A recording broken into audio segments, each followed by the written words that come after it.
to reiterate, I think, how all of us feel, which is that the first issue with something like that is economic.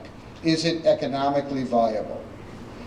And we believe that the cost to rehabilitate that factory building, to make it conducive to anybody living there, never mind children, would be too astronomical to warrant development of that space for residential purposes.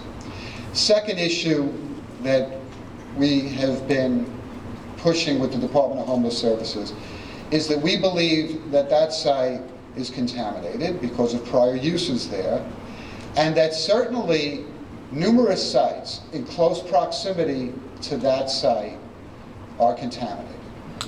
We know that for a fact. Another reason why no one should be living there. Very few communities want any kind of a homeless shelter in their neighborhood. But what's gone on here is that the applicant started with, from what I know, 125 families, which essentially meant single mothers who were either single mothers because they have an abusive husband or because they were evicted for lack of resources. And I was told children under the age of 5. Now we're hearing all sorts of much more risky propositions related to that site. But the first two criteria, from what I know, are economic and environmental, and we intend to stick to those before we get into the issue of the overcrowding schools, or the overcrowded schools as they exist already, and traffic issues, and that being, not a good site for public transportation and all of that. So I can't tell you that this is never going to happen, but it would probably be among the dopiest things that the city of New York has done in my lifetime if they located such a facility at that site. Second issue that came up tonight is this knockdown center. Gary, I have a question about the homeless shelter. In a worst case scenario, they're going to go in there. How long will it take to clean up that site? Can you estimate that at all?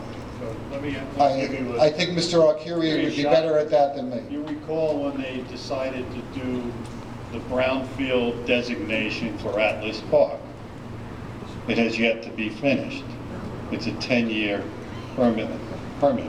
So right now, the remaining portion, which is Atlas Terminal or ACTO Properties, is now going into the next phase of cleanup. That's 10 years. The Kligman property on 77th Avenue, which these two surround this property that Gary's talking about, is in an expansion phase of exploration of the brownfield. Anyone that lives on 76th Ave Street knows about it. They're drilling, they're still drilling more and more. And that was supposed to be a 10-year program. I think it's expanded, but they have, I believe they have abated the Kligman property. That's where the Finback Brewery is going. But the subsurface water that has risen because of the heavy rains we've had this year have carried some of that perk further down. So it could be 5, 10, 15 years on a site if it is affected. It depends on how affected it is.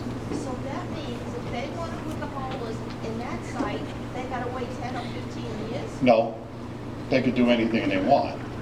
See, we're citizens. We can't do what we want. We have to do what they tell us. But they could do whatever they want.